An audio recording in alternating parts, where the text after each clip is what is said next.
Janet and I had been married for 12 years. Our love story began when we were just 10 years old.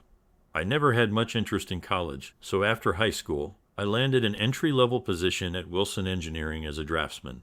A year later, Janet and I tied the knot, and the following year, we were blessed with twin daughters, Hannah and Haley. The first few years were challenging, but we managed our finances carefully, and things seemed to work out. I was still a draftsman, but I had moved up a few grades. Money was better, but still tight. We saved enough to buy a small house and had 2 decent cars. They weren't brand new, but they weren't outdated either. Janet always wanted to be a homemaker, so she never worked outside the home. We didn't need the extra income, so it was fine by me. We were both healthy and in good shape. Janet had gained a bit of weight since we married, but not much. She was just over 5 feet tall with dark brown hair and bangs, resembling a petite Marie Osmond. I hadn't changed much either. I played right tackle on the high school football team, so I wasn't small, but I wasn't flabby either. Jake Miller moved to Brighton from Lancaster about a year ago and took a job at Wilson Engineering as a surveyor. Jake and I played football against each other and quickly became friends. He also married his high school sweetheart, a redhead named Emily. Emily and Janet became fast friends. They didn't have children yet, but were great babysitters when we weren't at work. Jake and I enjoyed each other's company. It was a nice break from our wives. Of course, Janet and Emily did the same. They went shopping together, attended parties and club meetings, while Jake and I watched the girls and TV. Emily also took a job as a secretary at Thompson Engineering, located just outside the city. I started noticing some odd things about 6 months ago. The Parent-Teacher Association meetings, previously held monthly, were now weekly. Emily didn't have children, but she always went with Janet. The number of Tupperware and Magic Chef parties seemed to increase every month, but they never bought anything. They joined a book club, but never found time to read. On weekends, they spent hours shopping but bought very little. Janet's collection of fancy lingerie seemed to grow, but I never got to enjoy any of it. It started to bother me. I never mentioned anything to Jake because he didn't seem to care. I didn't want to stir up trouble if nothing was going on. One night, about an hour after I put the girls to bed, Janet came home from some sort of basket party. She took a shower before Emily picked her up and took another as soon as she got home. This seemed odd to me. While she was in the shower, I quickly checked the basket and found a set of black lace lingerie. Who wears black lace lingerie to a basket party? I'm not in the habit of checking my wife's underwear, but tonight I did and found that the panties were wet and sticky. I put them in my pocket. Until tonight, I had never once gone through my wife's purse or wallet. The only thing I was really interested in was her cell phone. She was apparently confident I wouldn't snoop because she hadn't deleted a single call in the past week. Most calls were to Emily, but a large number were to KC, KH, and KW. I had no idea who they were, but I quickly realized that C stood for cell, H stood for home, and W probably stood for work. I checked her address book and found that Emily also had 3 numbers listed: Emily C, Emily H, and Emily W. I was amazed at how organized my wife's phone was. I looked at Emily's work number and noticed it had an extension. I checked KW's number, and it was the same as Emily's but with a different extension. It wasn't hard to guess that Janet was calling and receiving calls from someone who worked with Emily. It was also easy to guess that Emily must have been the one who introduced Janet to the mysterious Mr. K. Thompson Engineering was closed, so I took Janet's phone and called KW's number. Hello, you've reached Ken Sanders' desk. I'm not available right now, but if you leave your name and number, I'll get back to you as soon as possible. I hung up immediately after the signal. It was too easy. John, are you coming to bed? Janet peeked around the doorway. I'm almost finished with this book. I'll be up as soon as I finish it, if I don't fall asleep on the couch. Of course, I had every intention of sleeping on the couch. It was a restless night. I kept trying to figure out what I did wrong or what I could have done differently. It was a terrible waste of time and mental effort. Every time I redirected my thoughts to what I should do, they kept coming back to what I should do. I kept looking at the clock, and it didn't move. All I knew for sure was that I wasn't going to take any blame for what happened or what was going to happen. I woke up to the sounds of my 2 little angels making breakfast. Janet encouraged them to take care of themselves rather than wait. It was a good idea, and it seemed to work. I was stretching and scratching myself when my wife entered the room. You better hurry up, John, or you'll be late for work. No problem. I'm not going to work today. Why? You never miss work. Too many personal problems. I yawned and trudged towards the bathroom. I needed a shower. Janet looked a little puzzled when I returned. The girls had already left for school. I took a cup of coffee and sat down at the table opposite my wife. She looked at me reluctantly, as if expecting something, but not knowing what. Tell me about your affair. I didn't want to beat around the bush, but I almost knew she wasn't going to just open up and bare her soul. Be serious, John.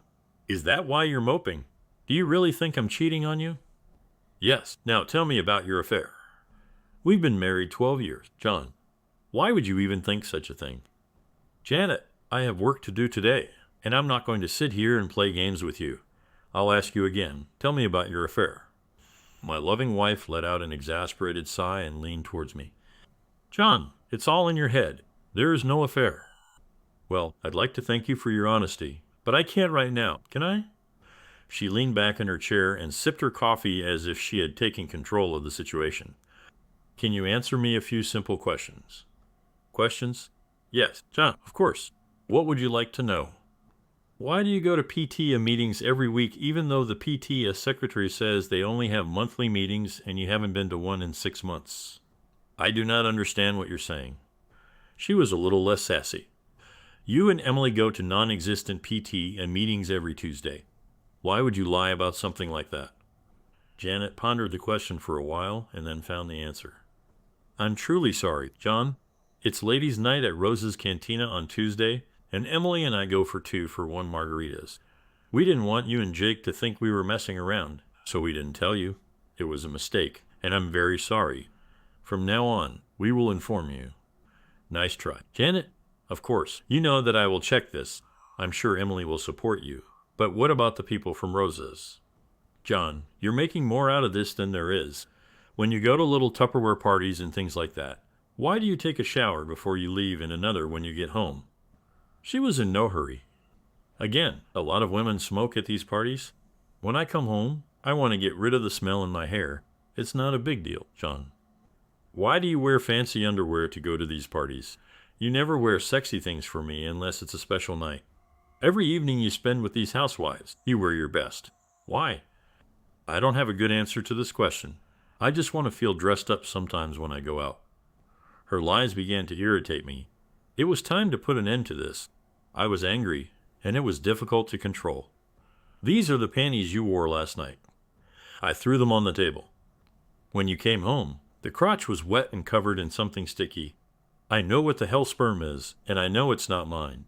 Don't try to tell me you have a yeast infection, or I swear I will hit you. Janet was squirming in her chair at this moment. She tried not to look at me. There didn't seem to be a quick answer. Damn it, Janet. Why did you come home with stained panties last night? I want an answer. Stop it, John. Just stop it. I can't stand it anymore. We've been married for 12 years. How can you treat me like this? The continuous stream of lies and constant denial finally got to me. With all the strength I could muster, I threw my half-filled coffee cup across the room, smashing the front of the microwave. This time, there was no doubt that I had Janet's attention. I had never seen that expression on her face before because she had never seen me angry before. Leaning across the table, I looked directly at her and spoke louder than before. Who the hell is Ken Sanders? She got out of the chair and backed towards the sink, trying to get away from me. Last time, who the hell is Ken Sanders? A friend, just a friend. She was scared to death when those words came out of her mouth. Did you have sex with him? Yes, I had sex with him. Did you have sex with him last night? Yes, I did it. Stop it. John, please stop this. I'm really sorry. Just stop, please. She stood at the sink and bawled like crazy. I took a cup out of the cupboard and poured myself some fresh coffee. As I started to sit down, Janet's cell phone rang. Her eyes darted from me to the phone and back to me. This is from Ken.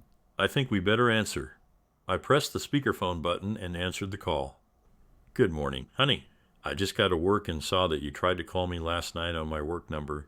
Did you forget something at home? Janet, or should I say honey, seemed distressed. There was a moment of silence. Janet, are you there? Is something wrong? She looked at me with a petrified expression. I nodded back to her. Ken, she hesitated. My husband is here. He knows about us.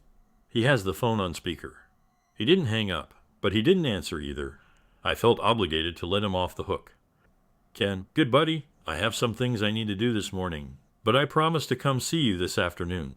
Maybe you should put 911 on your speed dial. I ended the call and put the phone back in my pocket. Janet just stood at the sink in her robe, shaking. I have to go? I have one more question. What is the name of the guy Emily is dating? John, no, please don't make me. The second cup flew across the room and crashed into the tiled wall behind the sink. She jumped back and couldn't speak fast enough. Kevin Brown. I'll be back this afternoon. Remove all your belongings before this time. My mom will stay with the girls until we make other arrangements. Anything you can't fit in your car, I'll get it for you. Let my mother know where you will be. Do not call me. She didn't move or say anything else as I walked out the door. Of course, I had no idea what to do next. I decided to go into the office and see Jake. I thought of him as a friend and felt that he should know what was going on. It was pretty easy to figure out that Emily met Kevin at work and became friends with him. Ken was probably Kevin's friend who needed a date. I may have simplified this a bit, but I thought it was close enough.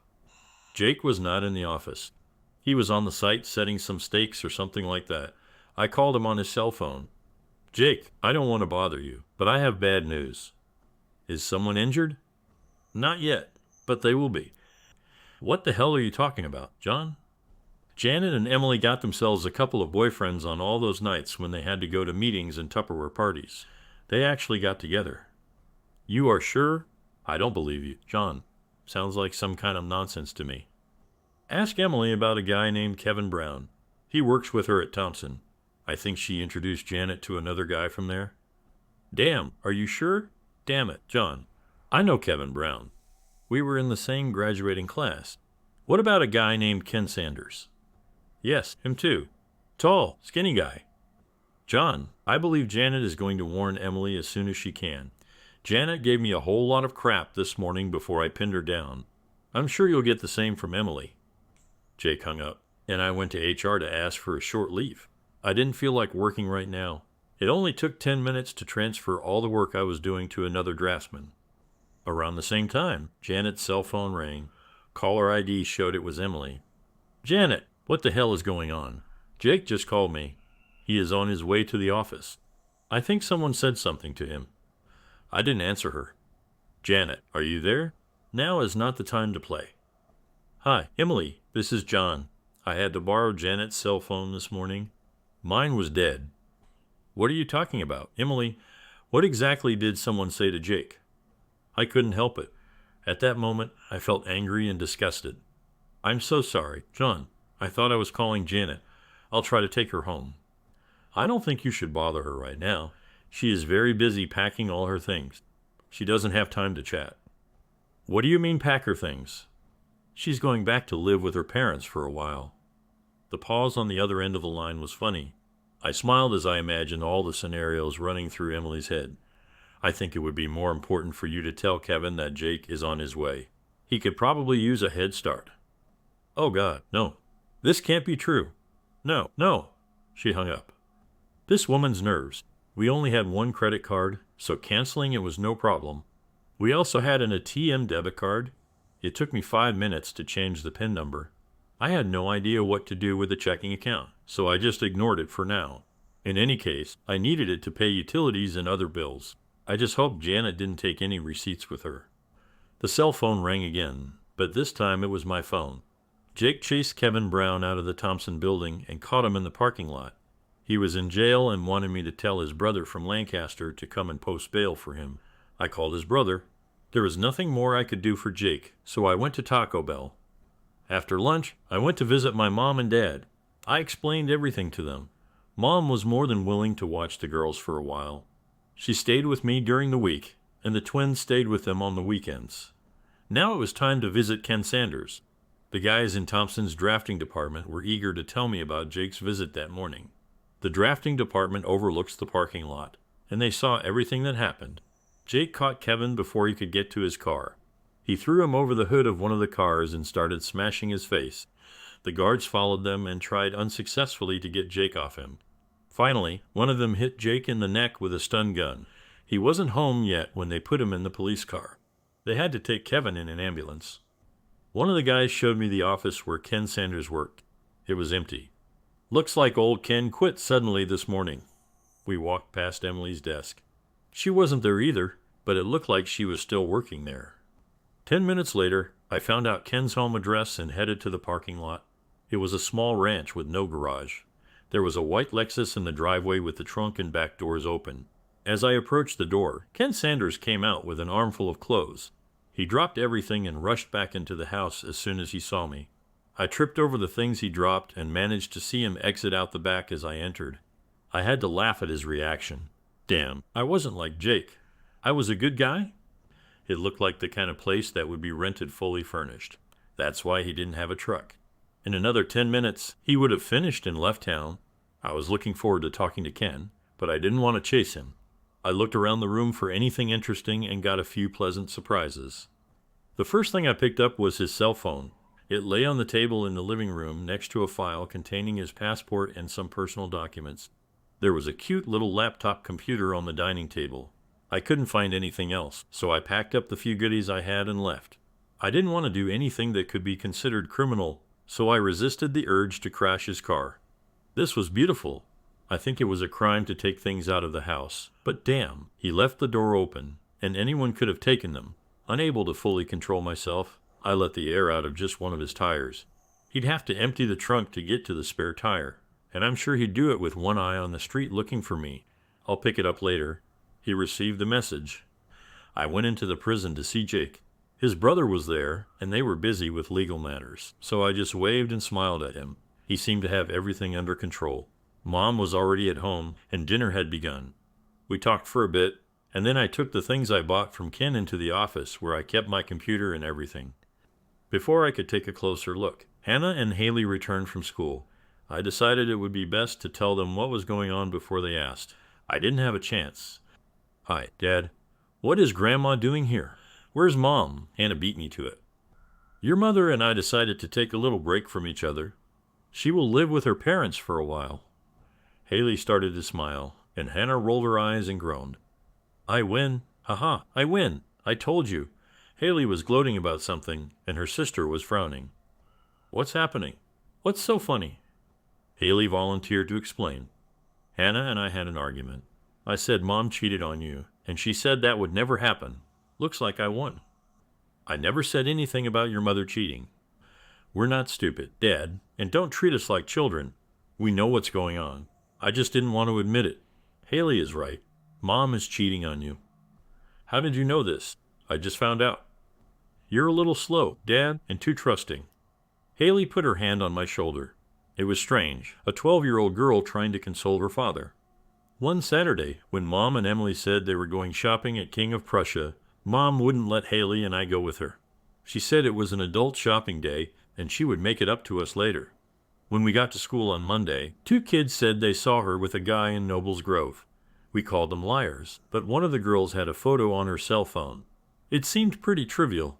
I thought there must be an explanation, but Haley said she was cheating. Why didn't you tell me anything? They both just shrugged. A couple of weeks later, Tracy Mercer's parents saw Emily, Mom, and 2 guys at TGI Fridays in Allentown. They told Tracy about it when they got home. I sat dumbfounded. Thank God Grandma invited us to dinner. We didn't discuss the issue during dinner, and I apologized before dessert arrived. Luckily, the twins decided to leave the topic for the rest of the night. I felt relieved. I had just started looking through Ken's laptop when his cell phone rang. It was a text message. DKSSRY4SAFULYJ.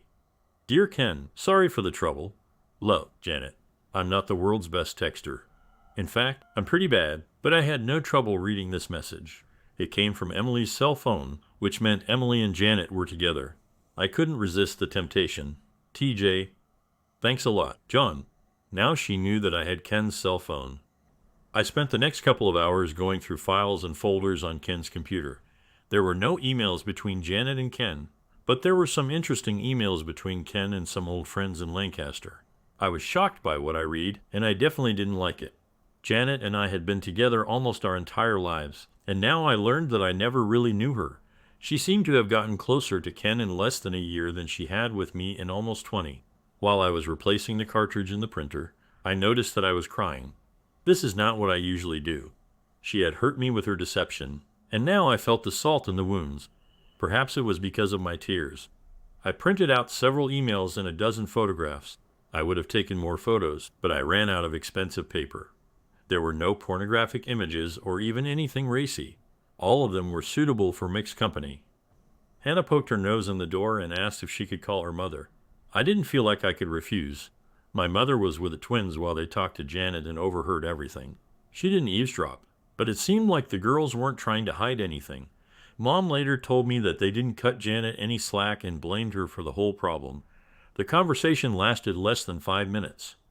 The emails were extremely interesting. Ken applied and was hired as an engineer for an alternative energy project in Spain. His start date was in 6 weeks. Apparently, he did not warn Thompson about his departure. I'm sure Emily knew, but no one else mentioned it. He had all the documents ready for the trip except for his passport. I'm sure he could find a replacement, but he'd better hurry if he wants to set a start date. I guess he could always go to the police and report that I stole it, but I didn't think he would do that. He hasn't booked his plane tickets yet. One of the letters to a close friend explained a lot. Janet planned to get a divorce after joining Ken in Spain. She realized that I would never allow her to take the girls out of the country, so she was going to declare me an unfit father. The letter didn't go into detail about how she was going to achieve this, but it did indicate that it would be severe enough to revoke my visitation rights for the twins or custody. It was completely despicable. Ken wrote this letter, so it was all rumored. I would have liked to have gotten something original from Janet, but I had to make do with what I had. I printed out several copies of this letter. Mom fell asleep watching Lino, so I sent her to our bedroom. The girls had already gone to bed. I fell asleep on the couch, and there were 4 empty beer bottles on the coffee table. I woke up to the smell of fresh coffee and bacon. Mom always prepared a good breakfast. The girls were finishing their cereal when I approached the table. I had to endure some good-natured digging before I could start cooking the eggs. The conversation was casual until it was time for the bus. Girls, I'm afraid your mother will try to separate us. She plans to declare me an unfit parent so she can keep you all to herself. I have no problem with shared custody if it keeps you two happy, but I won't give up my right to see you and be with you. I don't want you to have to pick sides, but I want you to know what's going on. Be careful and don't listen to any lies. Dad, we are smarter than you think. Don't worry about anything. We love Mom, but we won't let her screw you up or anything. Haley smiled, and Hannah gave me a thumbs up as they walked out the door.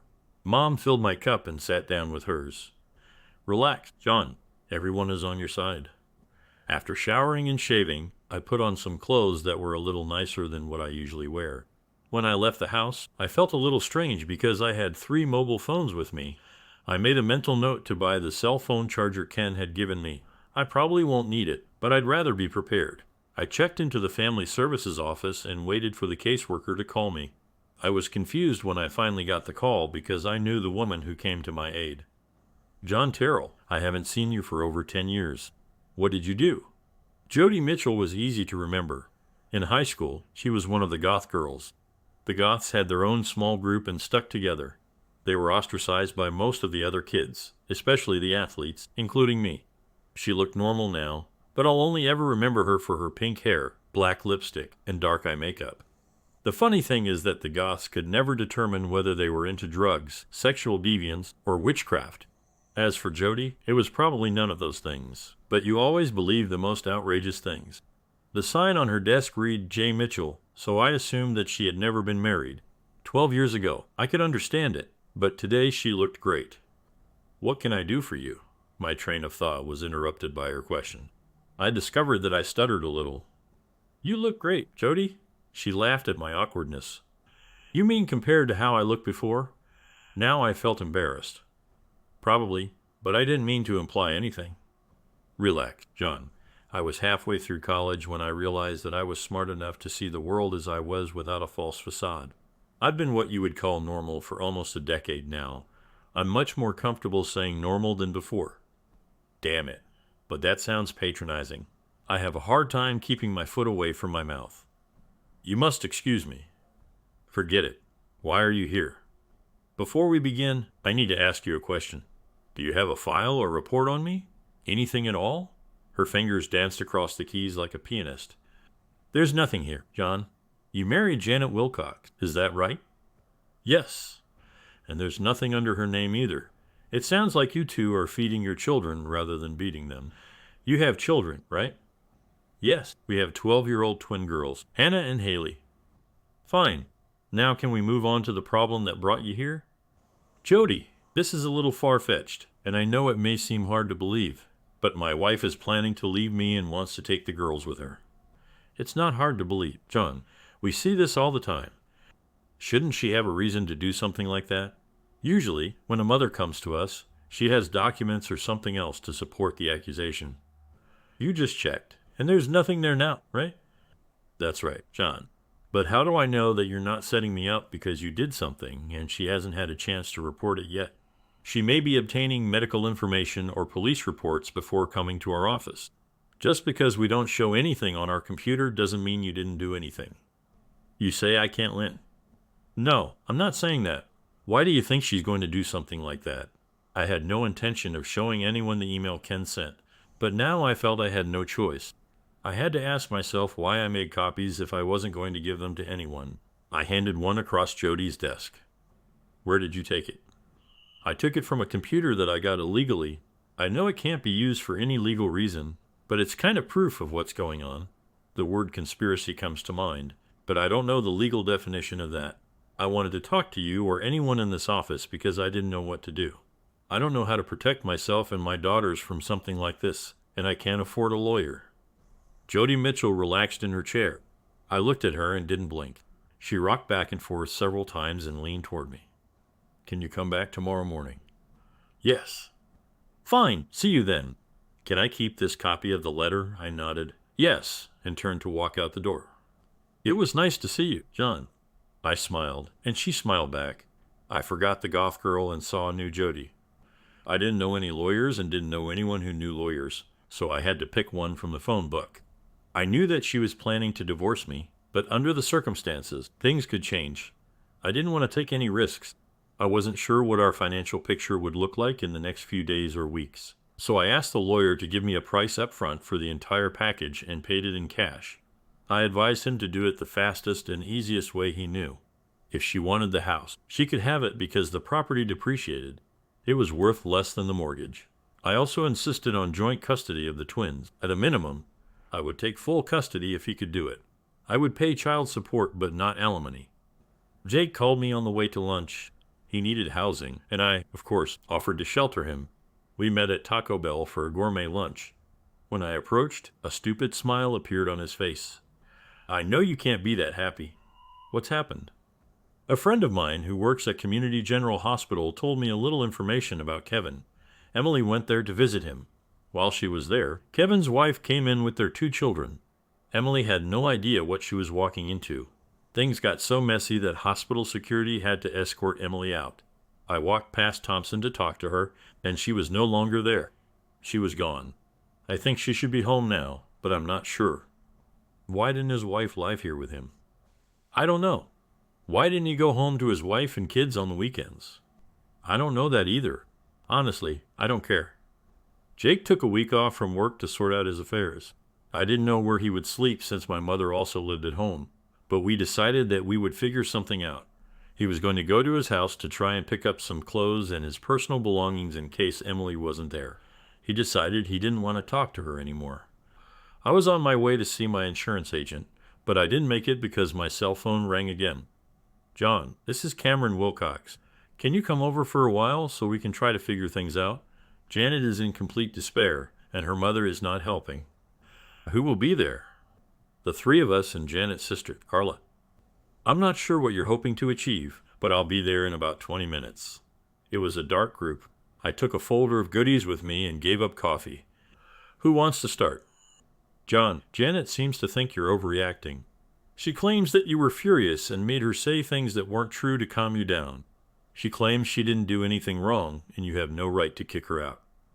I had the distinct impression that my dear wife was telling a very embellished version of what happened to her parents. I can understand why she didn't want to admit to them that she had cheated on me, but she resented the fact that she shifted the blame onto me. What do you want me to do? Cameron, prove she's a liar or admit I made a mistake. I'd just like to see a few facts so we can better understand the situation. What did she tell you about her friend? She claimed she didn't have a boyfriend. She just had a few drinks with friends Emily worked with, and that you misinterpreted it. Cameron, she's had over 80 phone conversations with this random friend in the last month. How many times has she called you and her mother in the last month? They both looked at Janet. She looked at her feet, not at them. Is this like a random friend she meets for drinks every now and then? No one was talking when I pulled out Ken's cell phone. Carla, can you read text messages? This letter was sent to a random friend of hers right after I kicked her out. Why don't you read it to everyone? Dear Ken, sorry for the trouble. Love, Janet. Carla returned my phone. Does this sound like a casual friend? Janet covered her face with her hands. Cameron shook his head slowly. A couple of weeks ago, Janet and her friend Emily told everyone they were going shopping at the King of Prussia Mall. The twins begged to go with them, but their mother said no. Here are some photos taken during this trip. I handed Cameron 6 photographs. He looked at them and handed them to Martha and Carla. This is not like the King of Prussia. It's like Noble Grove. Damn it, Janet, what's going on? Until this moment, Martha had been silent. Janet, in every photo, you were holding on to that person's hand for dear life. It's not something you do with friends. It looks like the guy in these photos. Ken is much more than just a friend, I guess. Are you trying to pull me here? The tears flowed slowly and quietly. This was not what she had hoped for. She didn't expect these photos. Here are a few more of the same. I think 2 of them are from Olive Garden and 1 looks like Red Lobster. I have a few more. Luckily, my loving wife is wearing all of them. I think we've seen enough. John, I'm sorry we had to call you here for this. Cameron seemed upset at how he had been tricked. When I stood up, Janet was leaving the room, sobbing like a child. We never got to discuss the stains on her underwear. I think at that time, there was no need for this. Cameron walked me to the door.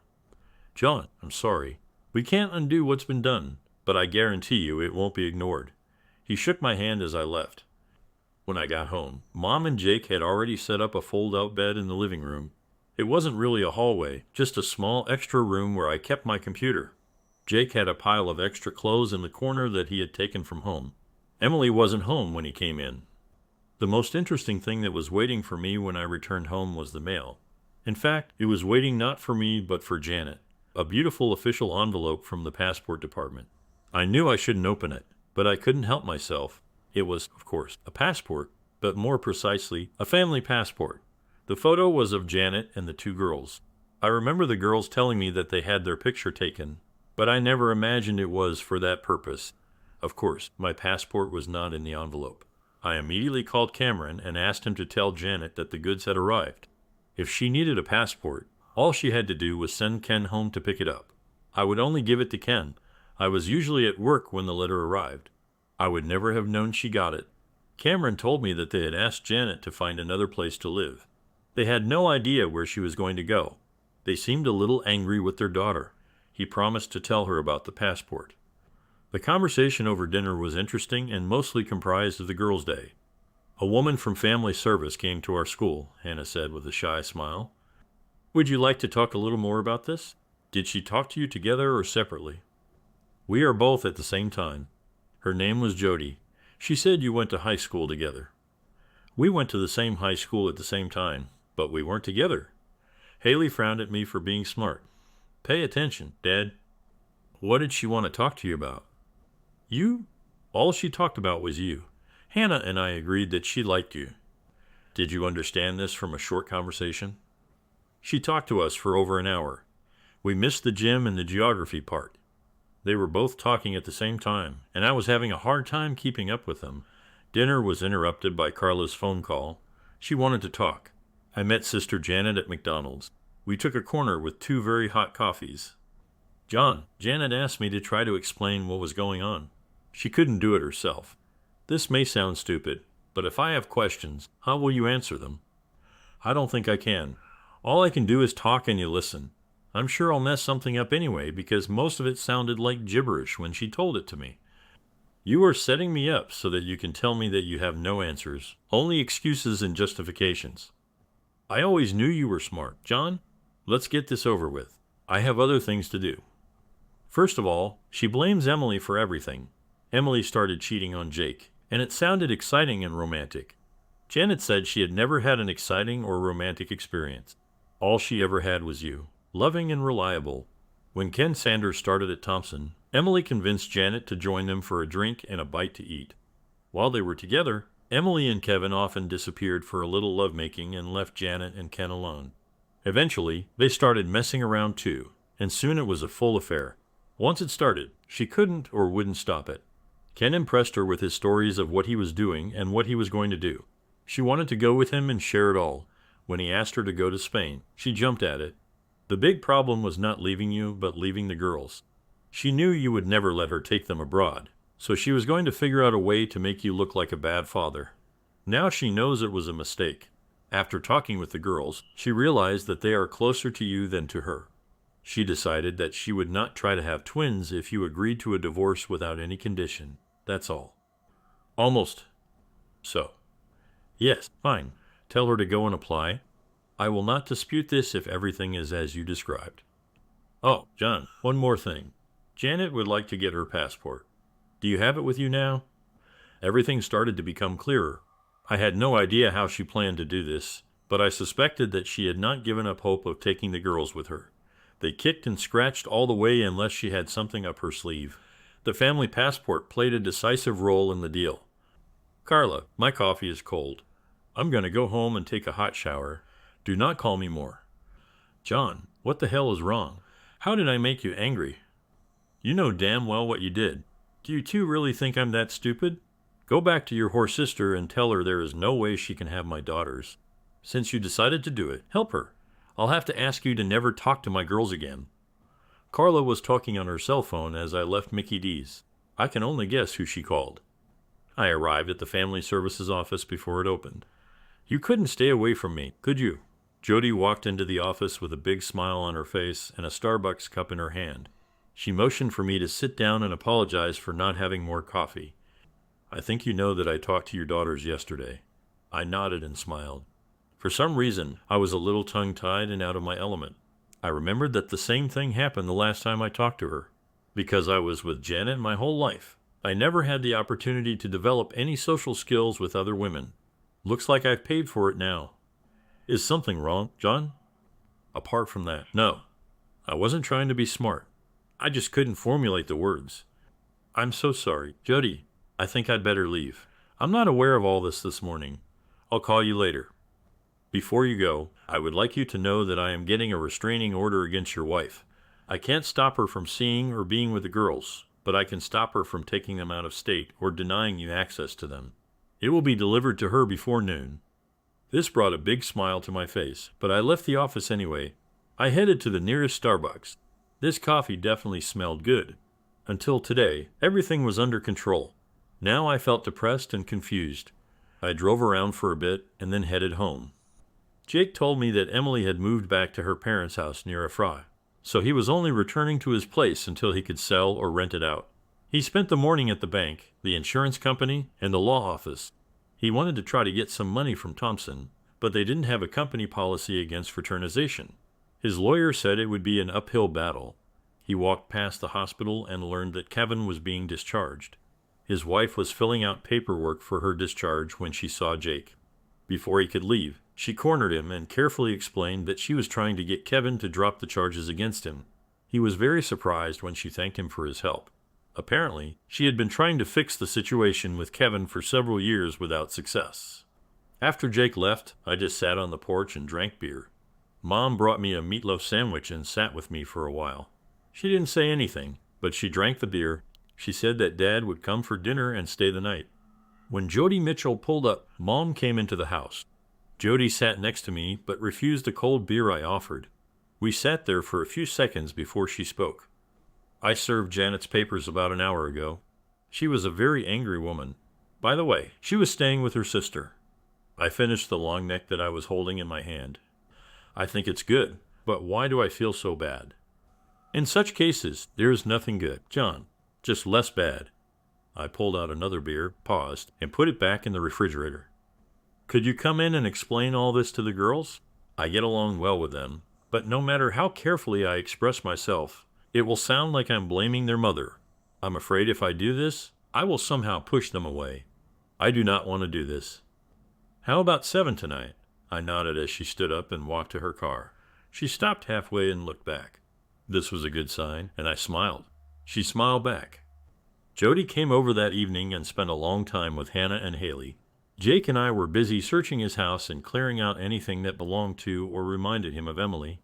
Jody started coming to our house several times a week. Pretty soon, she was spending as much time with my mom as she was with the girls. I noticed that she was ignoring me. This suited me, but I was curious. One evening, after the girls had gone to bed, she sat next to me. I felt like I had to talk to her. I didn't have the chance. She spoke first. "John, do you have any wine?" Something like that. My speaking skills still needed work. "What does it mean?" "I don't have anything with a cork. I have wine, but it all has screw caps." She seemed to think it was funny. "Bring me something red and bring me a bottle." Well, the bottle looked more like a jug, but she didn't seem to mind. I poured it, and we drank. Finally, I forced myself to break the ice. "I think the girls get a lot of benefit from your visits. How long will you have to see them?" "Oh, the twins are fine. They don't need to see me. I came here to see you." "I don't understand. You barely even talk to me when you're here." "I thought that was what you wanted." "Not really. I was just afraid you had some kind of rule against fraternizing with clients." Her quiet laugh made me feel more comfortable. "I'm amazed that you didn't even ask to see my tattoos." "What tattoos?" It was clear that she was trying to engage me in some frivolous conversation to try to relax me. It was a good plan, and I appreciated it. "I have 4 of them, and I got them when I was in high school. 3 are easy to find, but 1 is harder." "Are you going to show them to me, or will I have to look for them?" "It'll be more fun if you watch, but I'm going to need some more wine if you're going to do this." We both laughed as I filled her glass to the brim. The hunt was much more interesting because we had to be quiet so as not to wake the girls. The 4th one was indeed in a very secluded place, and I admired her for a long time before she pushed me away. She left before the twins got out of bed, but I had a strange feeling that they knew what had happened. I told my lawyer from the phone book to finish the divorce papers and deliver them. Janet will have to accept what I suggest or do it herself. She was still living with Carla when the papers were served. There was no answer, and they didn't even call me. Several more weeks passed. Things weren't going well for my father. Mom spent more time there than with me. Fortunately, school was just ending, and the girls moved in with her for the summer. By the end of the summer, Dad was transferred to a nursing home. Jake and I helped Mom prepare the family home for sale, and Mom moved back in with me. Jody visited the girls at their mother's all summer and spent 3 or 4 evenings a week with me. They went shopping and out to dinner together, and I was glad for the attention Hannah and Haley were giving. At least I didn't envy them anymore. I was pretty sure they knew what was going on between Jody and me. Janet called the girls about once a week, but the conversations were always short, and according to her mother, seemed tense. Most of the time, the twins didn't even tell me she called. After Jake left, I just sat on the porch and drank beer. Mom brought me a meatloaf sandwich and sat with me for a while. She didn't say anything, but she drank a beer. She said that Dad would come for dinner and stay the night. When Jody Mitchell pulled up, Mom went into the house. Jody sat next to me, but refused the cold beer I offered. We sat there for a few seconds before she spoke. "I served Janet's papers about an hour ago. She was a very angry woman. By the way, she was staying with her sister." I finished the long neck that I was holding in my hand. "I think it's good, but why do I feel so bad?" "In such cases, there is nothing good, John, just less bad." I pulled out another beer, paused, and put it back in the refrigerator. "Could you come in and explain all this to the girls? I get along well with them, but no matter how carefully I express myself, it will sound like I'm blaming their mother. I'm afraid if I do this, I will somehow push them away. I do not want to do this." "How about 7 tonight?" I nodded as she stood up and walked to her car. She stopped halfway and looked back. This was a good sign, and I smiled. She smiled back. Jody came over that evening and spent a long time with Hannah and Haley. Jake and I were busy searching his house and clearing out anything that belonged to or reminded him of Emily. Jody started coming to our house several times a week. Pretty soon, she was spending as much time with my mom as she was with the girls. I noticed that she was ignoring me. This suited me, but I was curious. One evening, after the girls had gone to bed, she sat next to me. I felt like I had to talk to her. I didn't have the chance. She spoke first. "John, do you have any wine?" Something like that. My speaking skills still needed work. "What does it mean?" "I don't have anything with a cork.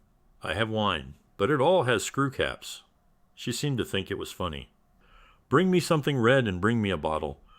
Well, the bottle looked more like a jug, but she didn't seem to mind. I poured it, and we drank. Finally, I forced myself to break the ice.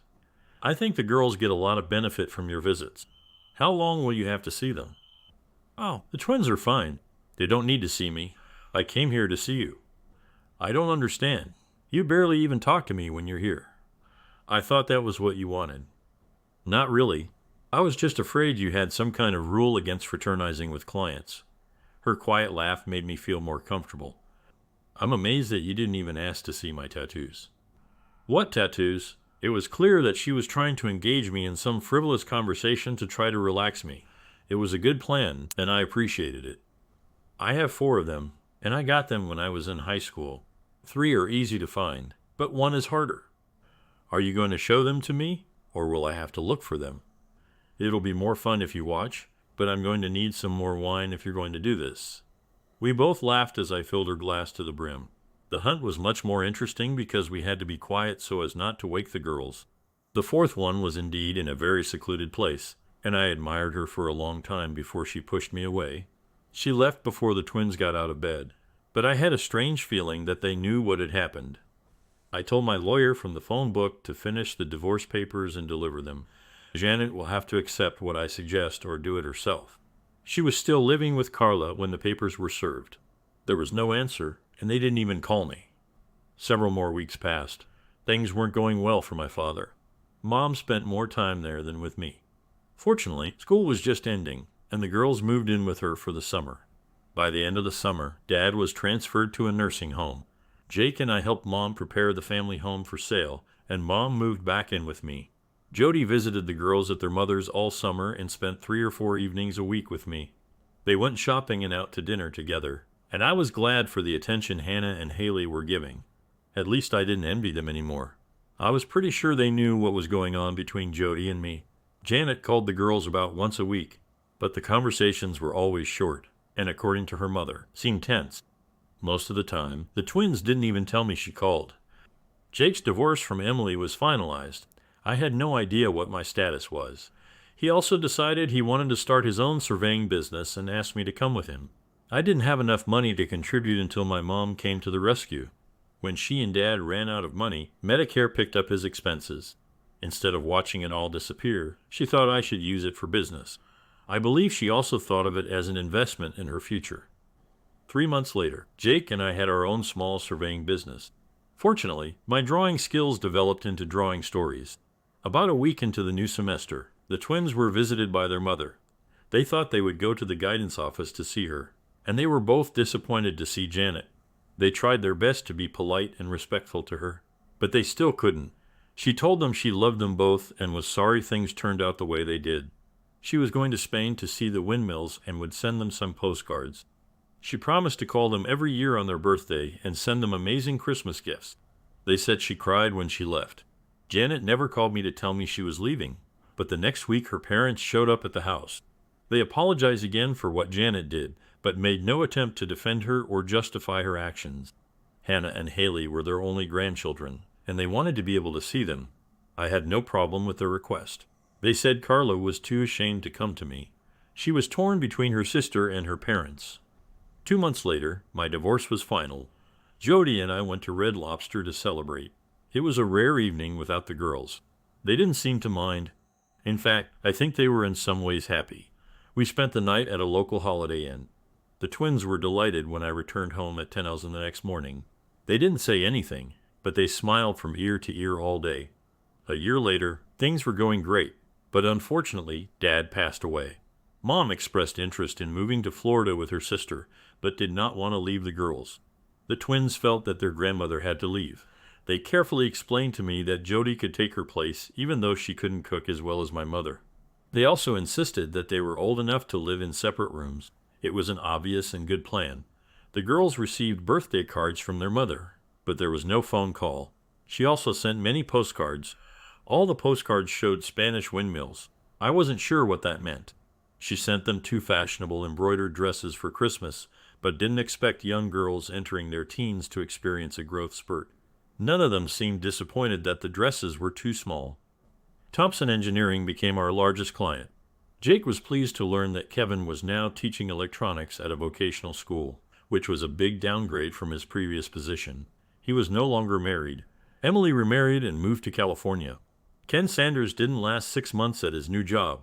He was now working in the States, but no one seemed to know where.